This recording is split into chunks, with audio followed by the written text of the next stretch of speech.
Now, on today's Spotlight, we speak with Dr. Tamika K. Sam, founder and CEO of the Ladies of Hope Ministries. While in federal prison, Ms. Sam witnessed firsthand the epidemic and disparity of incarcerated women, more specifically women of color. And after her release in 2015, Dr. Sam created the LOHM. Dr. Sam is a 2015 Beyond the Bars Fellow and a 2016 Justice in Education Scholar, both at Columbia University. She's a founding member of the National Council of Incarcerated and Formerly Incarcerated Women and Girls, and she also discusses the issue about incarceration and post-incarceration. Joining her, of course, is Stacey and Danielle, who is the liaison officer and house coordinator of the Ladies of Hope Trinidad and Tobago chapter. Good morning, ladies. Thank you so much for joining us. Good morning, Kimberly. Thank you for having us. Let me just say at the outset, it's a pleasure to have you both here. We don't usually have conversations about women who have been incarcerated, so I'm really looking forward to this one. Now, I'm going to start with you first, of course, Dr. Sam. Ladies of Hope Ministries, what it is about, what services are offered, how do you help these incarcerated and formerly incarcerated women? Absolutely. So our organization, we say we have an epic vision to end poverty and incarceration of women and girls globally. And we do that through two pillars. One is direct service and sustainability, and the other is advocacy and engagement.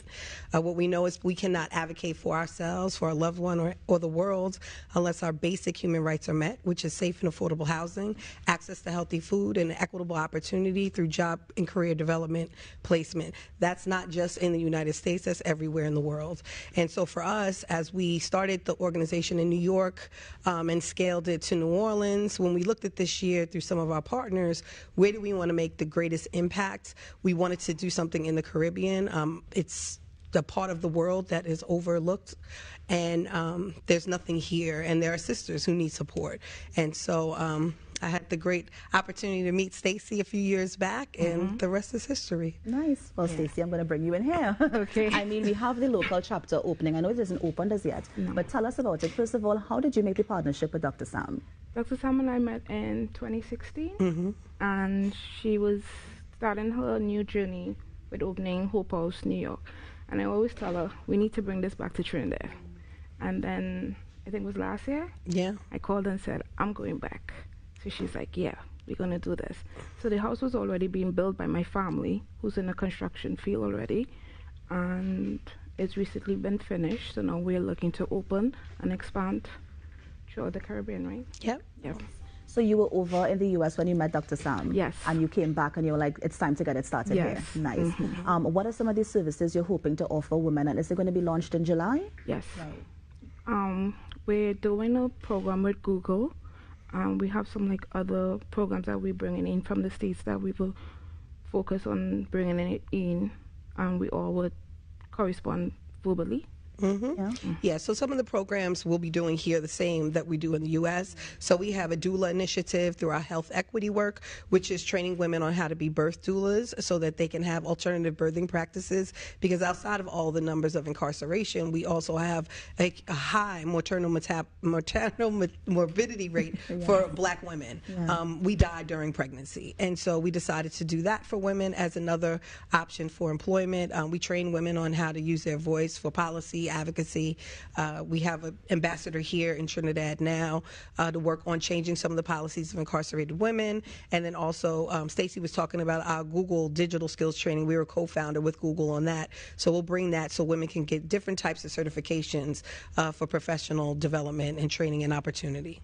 So it's all about helping women when they come out of prison to kind of get that start that they need to get going again. Yeah, so it's about helping while they're out, also helping while they're in. So we're hoping we meet with the Commissioner of Prisons today, so hoping that he'll allow us to do some of these programs inside. But then it's also families impacted. So when I was in prison and I came home, for me, it was, let me start this organization to help women like me. But when I came home, I realized there were women like me who didn't need as much help because I came home to my family. And who needed support was also women who had husbands, boyfriends, fathers, daughters, grandmothers who had children in prison. They too needed different skills-based training and opportunities. So we support all women that are impacted by the criminal legal system. Now, as you mentioned, your time in prison, I know that opening this ministry would have been because of the things that you would have faced while incarcerated. What are some of the challenges of women, and specifically women of color? Yeah, so I mean, outside of us being, women of color, right? We're the lowest paid when we think about employment. In the U.S., it's 75% of all women who are released from prison will remain unemployed within the first 5 years. Black women are at like a 3% of how much money people are making as it relates to salary. So you think about that. You already have that. You have a conviction. There's barriers to housing. Because of the discriminatory practices of people who are actually coming home from prison, you can't find a job. You can't find somewhere to live. A lot of times women are trying to get their children back. They don't know where their children are because they're lost in the foster care system. So it's all of these things. So what we do is, one, we bring sisters home. We say, hey, take a break, right? We're not thinking you have to pay a lot of money. You just came out of prison. We do a savings contribution plan. They'll pay a certain amount of money toward their living expenses, but then we give half of that back when they leave, so that way they have a savings to go into their next step of the journey. We make sure we're connecting them to other resources, whether it's they want to go back to school, whether they, want to start a speaking career, whatever it is that they want to do. We ask, like, who do you want to be when you grow up? This is an opportunity for you to be able to truly transform your life, starting anew. And that's what we try to help to do. Now, Dr. Sam, I was reading your bio, and it's amazing. I mean, the things that you've achieved thus far. But you were talking about some of those hurdles that you had to overcome it, right? How were you able to overcome those things and become so successful as you are now? Well, one, God. I give God all the glory. I know that my journey has been ordered, my steps have been ordered, and I am a true and living testament to that. Two is my family. My parents, my brothers, my siblings, my friends. I had a huge network of support going in and coming out, and I couldn't have done any of that without them. And then it was me, like my own, fortitude, understanding that when I was inside and I went through my spiritual transformation, I knew once I asked God for forgiveness and I was forgiven, then that was all that I needed. I didn't have to get validation from man and worry about what people thought about me, that I needed to stand in front of my own narrative, because I can either have people say why I went to prison, what I do to get to prison, and they make their own stories, or I share my own. Yeah. And that was what I decided to do. When I talked to my parents, they were like, yes, okay. I was like, this is what I want to do. They're like, okay, cool. So, it was all good. Yeah. I mean, how did your time in prison change the perspective of people who are incarcerated? Because we sometimes think the worst of people who are incarcerated. Absolutely. Not knowing, of course, that they would have made a mistake, and so they need second chances. How did it change your perspective? So for me, I was telling them the story that I shared sometimes when people ask me this question. Before I went to prison, I was division chairperson for Amtrak, which is a transportation company in the States for New York and DC. I had a business. I was opening another business. I come from parents who are franchise business owners. I'm classically trained in piano, flute, dance. Like, I had all the things. I had all the things, right? So, we all make choices and decisions that land us sometimes in places that we don't think we would. But I share that before I went to prison or was arrested, the last trip I was on, I went on my annual girls trip with my friends to Hawaii, and I flew first class. And the next plane I was on, I was handcuffed and shackled to a sister who had never been on a plane before. And for me, it was this realization in that very moment that no matter where you come from and what your journeys are, a lot of times it can land you in the same place. And so it allowed me to really understand and see people as people, because, sometimes we think either, we're too bougie, or we come from a certain place, or, I'm not from that community, or I'm left that community. And in fact, Reverend Wolford from Harlem, First Corinthians Baptist Church, she said the other day on an interview we did with CBS that, some of us just didn't get caught. Like, we all make mistakes. Yeah. And, the Bible says that it's not one perfect man, not even one. And so, I lend to people to understand that we all have something in our life that makes us imperfect, but that imperfection can make us perfect in God's eyes. And it doesn't mean that because I've been through something that is going to define my life.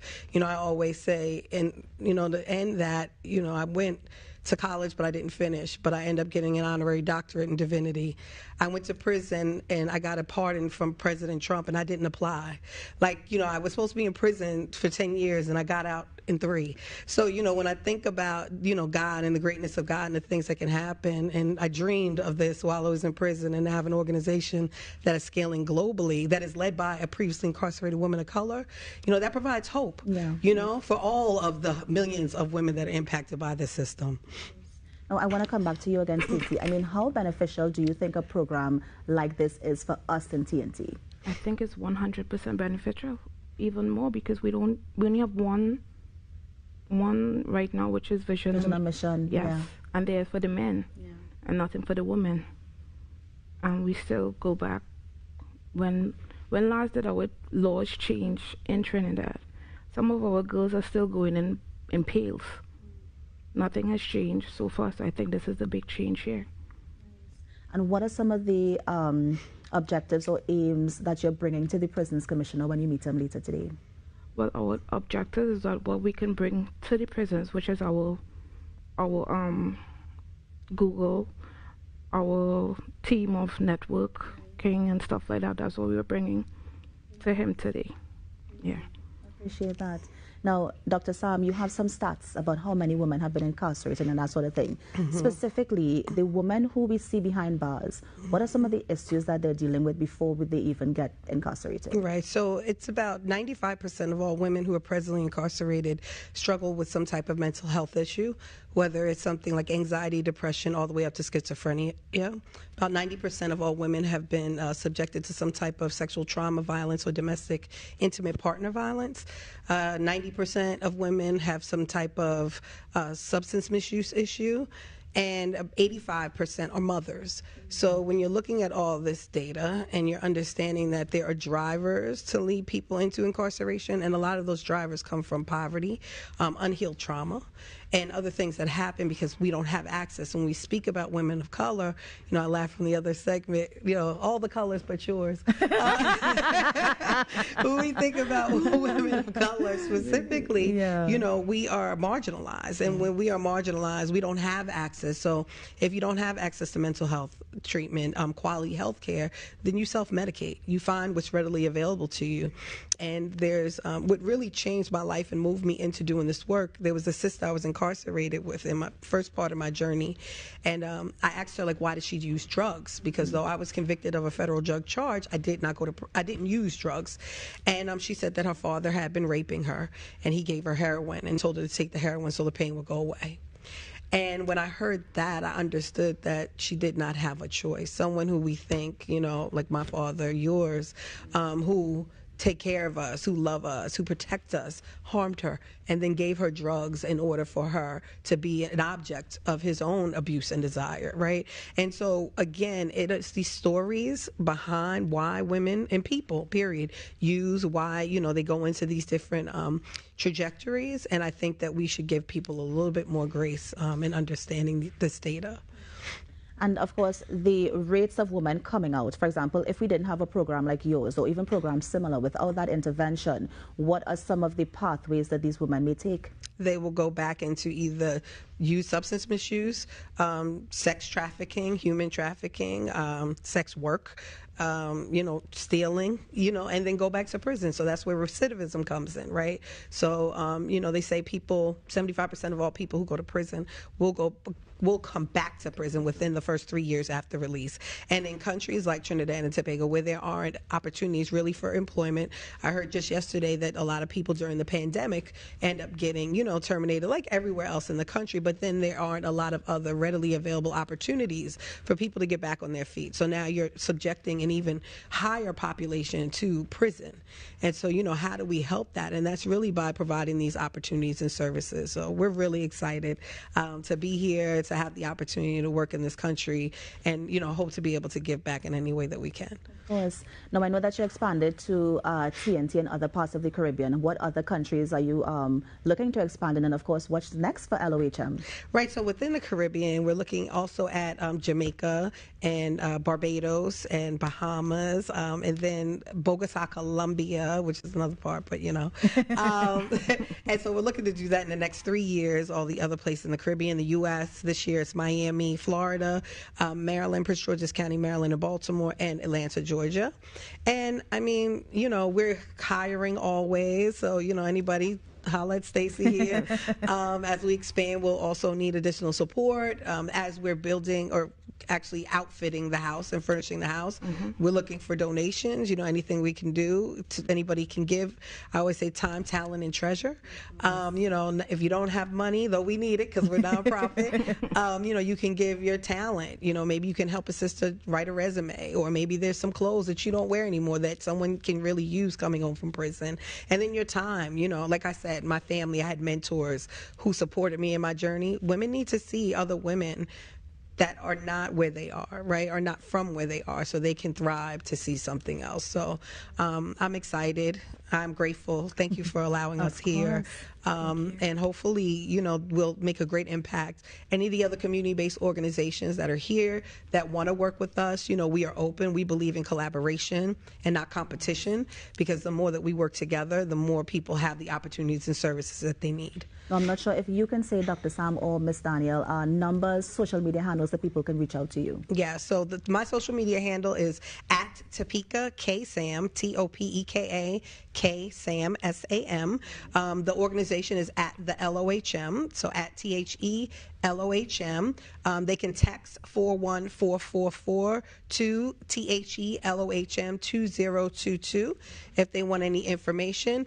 You want to give your email? I don't know if you want to give your phone number on TV, but that's something local, so we can reach out to you. Yes. Same LOL, Stacey and Carter at LOHM.com. Yeah. Nice. Yeah. We also will give you have a local number, no? No. Okay, no. We'll just take the website. Yeah, she's like, no, I don't want to no. But Dr. Sam, Ms. Daniel, let me thank you guys so much for joining us here. I think the information that you gave out was so incredible, and I hope that you do see some success with the Prisons Commissioner this evening. Thank you so much for joining us. Thank you for having us. And that was Dr. Sam and Ms. Daniel, of course, from the LOHM Ministries, just talking about how they can help incarcerated women and formerly incarcerated women locally and across the globe.